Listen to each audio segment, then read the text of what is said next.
Good morning, everyone, and welcome to CVHP News. I'm Sonora Scott. It's Monday, February 10th. Well, week 2 of the San Angelo Stock Show and Rodeo just wrapped up, but we've still got 1 week to go. Remember, you can download our free app to get caught up on all things rodeo. Here's how to use it. Concho Valley Homepage has the simple solution to keep track of everything rodeo. Get score updates, maps, fairground and midway info, and so much more right in the app. Here's how to download the Concho Valley Homepage Rodeo app, sponsored by Drennan Real Estate Group. First off, go to cvhpdigital.com/rodeo. Then tap the box with the arrow. Scroll across and tap Add to Home Screen. Then enjoy everything the app has to offer. Sponsored by Drennan Real Estate Group. Now I'm joined by A.J. Moore from the YMCA. How are you, sir? Sonora, I'm fine. Well, nice. Great. Enjoying a little bit of rain out there. I know, yeah. It was kind of coming down a little bit ago. But we will take it. We'll take it every time, you bet. Definitely. So we have got some exciting things to talk about today. Okay. What are we going to start off with? There's so much. I mean, what's hot at the YMCA right now is the capital campaign going on to build the new youth development center. So that's really taken a lot of time. But of course, we just took over the Children's Fair this year, so that's coming up. We got our golf Pro-Am golf tournament coming up next month as well. So there's a lot going on right now. There is a lot going on. So let's start with the capital project. Okay.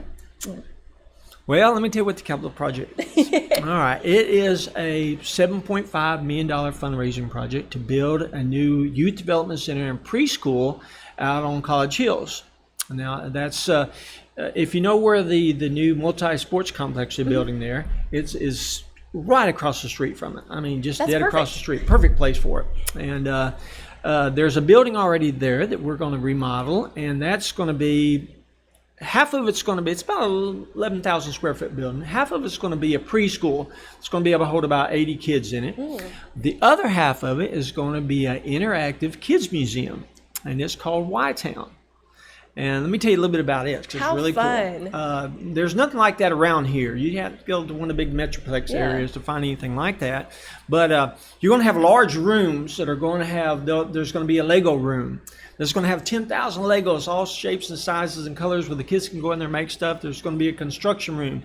There's going to be a kinetic sand room, where you can go and build stuff out of sand, not worry about it getting down your pants. That is so cool. It's going to be real fun.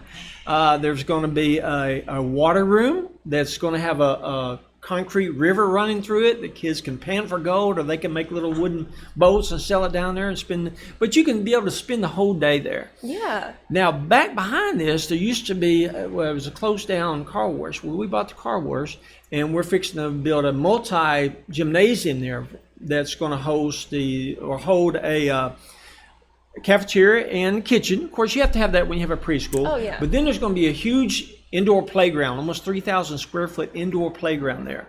And, since we lost, not CC's Pizza, but Mr. Gaddy's, we kind of lost that kind of place. And then beside it is going to be a 80-foot by 80-foot gymnasium. Wow. It's going to be able to hold basketball games and volleyball games and pickleball and all that's there. So all that's being placed. Outside, there'll be a playground outside. There'll be areas for preschool. We're going to try to build a turf area out there that's going to have a playground. In between the two buildings, there'll be a kind of a sitting area or relaxing area that's going to have, we're doing pavers, paver stones that you can buy as a sponsorship. That'll be out there. We're hoping to have a water fountain, trees. It's going to be a beautiful, quiet place to be where you can go. But, being right next door to the new multi-sports complex, we've talked to the owner of that, and we'll be able to host our building there for, say you got teams coming in from Dallas or Fort Worth, or in between games or something like that, they walk across the street and then go to the kids museum, spend time there and all day long in between games. But we're also, with the gymnasium being there, at nighttime and after hours and stuff like that, we'll be able to open that up for the kids in the community to get off the streets, to get out in front of the TV and come out and be social and do some games of activities and fitness to keep them up on there. So there's a lot of stuff that we're going to be, and this is probably about a 3-year fundraising that we figured it was going to take. So we've got time. We're only about 8 months into it. Okay. So it's going to be a while before, and we know that, but we want to do it right. We want to build the construction. We want to give everything that we're promising people for, and donors and stuff like that. You don't want to promise something and two years into it start taking things away. Yeah. Because that's not fair to the donors who bought into your venture. Yeah. And so we're about over $1 million already. Okay. We saved our money for years and years to buy a building, looking for somewhere to build a new preschool at. In this town, there's not a whole lot of affordable preschool left. Everybody's booked up, and that's what we're trying to build, a facility for that. So right now at the YMCA, we have about a capacity of 30 kids, and it's maxed out. We have a waiting list of 3 pages. Oh my goodness. So that's just shows you an example of how much is needed there. So that will get done. The 3 years it's going to take to get it is probably going to take about a year to build it. So, it could be 3 or 4 years down the road before. It'd be great if someone came up and said, hey, here's your money you need. And that's what we're looking for right now, Sonoris. We're looking for those fundraisers. We've got great donations already, and from the area foundation, from San Angelo Health Foundation, from several other big companies here in town have already made big donations, several individuals already as well. But when you're talking $7 million and just a little over 1, you got a ways to go. Yeah, and we have a great picture here that I want to show right now, and you can kind of tell everybody a little bit. Like you said, you want to do it right. You want to get everything in there. So how do folks get involved with something as amazing as this? Well, that's an example of the building that's there now, and the 2 small sections in front of there will be add-ons. One of those is going to be the river room. The other one's going to be the KSAN room, and it's not going to look a whole lot what it looks like right now. It's going to have a complete new facelift. Everything inside will be completely redone and gutted, and then of course the building in the back of it will be the multi-sports or gym complex. But being involved in it, there's going to be a lot of things we're looking for right now. Every chance we get, we're going out and talking to people and organizations, and we would love to go out and talk to your organizations, people out there in San Angelo, about our venture here, because this is something that's different than anything else that's been offered in San Angelo as far as the Y-Town. And it's something that we're going to be able to offer. We're going to go into San Angelo ISD and tell them that we want every elementary school, every class in San Angelo to come and spend the day, or spend half a day at the Y-Town when it's built. So we have such a great partnership with them there, and we're going to develop that partnership to say thank you for everything you've done to us, and get those kids in there. Because if they're there, they're going to have a lot of fun. They're hopefully they'll be coming back all the time for us. So that's what we're excited about. Definitely. I was going to say that museum sounds pretty cool. Can maybe like an older kid go visit? Course. I'm going to be there all the time. It's really, you know why we call it Y-Town? What? Is because it's going to look like San Angelo. It's going to look like a city. Like the hallways are going to have streets in them. And at the corners, there's going to be a corner of Knickerbocker and that's one place you can buy. Right now, we're working with HEB right now to sponsor a room. So one of those rooms is going to be a miniature grocery store. That is so cute. And everything is going to be labeled and branded with HEB stuff. So we're hoping that works out with us. The Lego room is going to be amazing. We're going to have an electronic room that's going to have a big, huge wall of light brights. Well, you can write your name, or you can make faces, or you can do things like that. The whole wall will be light brights. You've seen them before. Yeah. And so it's just going to be a place where the kids can come and spend all day long.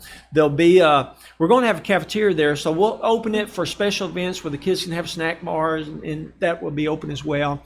And there'll be some of our games when we have youth sports, the YMCA, will be played there at night on weekends too. So it's going to be plenty active and plenty full to capacity, we're hoping. Yeah, I was about to say, it sounds like it's just nonstop. You've already got a lot of stuff planned.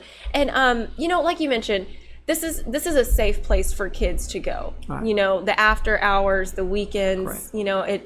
What are some of those benefits that we didn't have before without that facility there? Well, you're right about that. What makes the Y a little different than everyone else too is that we're kid friendly. Mm-hmm. And there's not a lot of places like that left. The Boys and Girls Club do a great job there, but there's not a lot of places for those kids to go to, especially after school. And we have an after-school program that's in all the elementary schools in town here, and we do a great job of that right there, providing those parents someplace for their kids to be a safe environment for them. So this will be another one. And you need something for those kids to go to, because they'll be able to drop those kids off and know that they're going to be watched at and supervised, and there'll be a safe environment for them for creative learning. And that's what the place is going to be. It's a youth development center. So there'll be, whether it be the preschool, the Little Explorer side, or the kids museum, it's going to be someplace where the kids' minds are going to stay active, and they're going to be building stuff, and they're going to see how things work and function. And we're going to try to have special events throughout the year of someone maybe coming in from Lowe's Lumber and building stuff, and the kids can build things too. We may have art shows there. It's going to be a lot of different things. It's just wide open of all the things that we can do. But it's such a great, Sonora, it's such a great location for us too. Now that we've taken over the Children's Fair, we're right next door to to Unidad Park. And we're also right there beside the Aurora walking sidewalk is right there. We're right across the street from the new multi-sports center. We're just catty corner from the library, from College Hills Racket and Swim Club. So there's so many things. And we're going to have our summer programs will be there. Our after-school program, say when the San Angelo ISD is closed for a holiday or something, now they can come there, and there'll be an after-school or day camp program for the kids as well there. So there's just wide open of all the different events and stuff that we can do. Wow, that is amazing. So again, if people want to get involved, helping the future, this is San Angelo's future. So how do they get a hold of you? How do they, contribute? What do you need? God, there's so many different ways, Nora. We have a tier that we can tell you about. The tier donating program we have goes all the way down from $100 all the way up to $1.5 million in naming rights for the building. Wow. So we do have a lot of those that have already taken already, but there's rooms that have already been taken where you get the naming rights for it. But in Y-Town, that room will look like your business. It'll be branded like that. It'll look like an H-E-B store. It'll look like whoever's in it. So we have a lot of those tiers and sponsorships still available, a lot of them. We are looking for that naming rights for a building. Okay. There's still naming rights available for the gymnasium. There's still naming rights available for the Little Explorers, for the building itself. There's street signs that you can purchase for naming rights. There's so many things that you'll be able to do in so many areas. So coming to the Y, talking to me, talking to Angel Flores, we can put you into the right place with the right amount of donation that you want to make to the Y. So, and there's a lot of people that don't like any publicity. They just want to make that donation. They believe in what the mission of the Y is and what we're trying to do here. This building, it's not another weight room. It's not another gymnasium. It's not another swimming pool. This is a Creative Minds for Youth Development Center. That's what it is. And that's what I think people are interested in trying to develop our youth. It isn't going to be a safe place for the kids to be. It's going to be a place that's supervised. It's going to be a place where they're learning and having fun, and they're active and they're doing stuff. And that's what we got to get back to, because there's so many things that we're trying to get away from, the inactivity, the diseases and diabetes and obesity that we're trying to get. This will help on all those aspects of those problems. So there is so many things that the community and as a sponsor or donor you can do for the YMCA in building this project. So just get with myself or Angel, and we can help you steer you in the right directions on the level that you'd like to give and help. Perfect. Yes, I'm sure you can find something for everybody to get in there. Absolutely. Well, thank you so much for coming by. Are there any final thoughts you want to share? No, Sonora, let me tell you, but we appreciate everything that KLSD and Tom does for us at the YMCA. And this is such a strong community of givers. I mean, it's unbelievable. Really I talk to other small towns like Midland, Odessa, Abilene, and they just can't believe how giving this town is for all the fundraising that goes out there. So keep going, San Angelo. You're doing a great job. Good job, y'all. Good job. Awesome. Well, thank you again for coming by, and I'm looking forward to it. You'll have to come back and tell us some updates later. Anytime, Sonora. Thank you. Perfect. Awesome. Well, thank you all for joining us for CVHP News. Don't forget to follow us on social media and download our free app. All you got to do is search Concho Valley Homepage in your app store. That's all for right now, but hey, we're going to see you right back here tomorrow. Have a great day, everybody.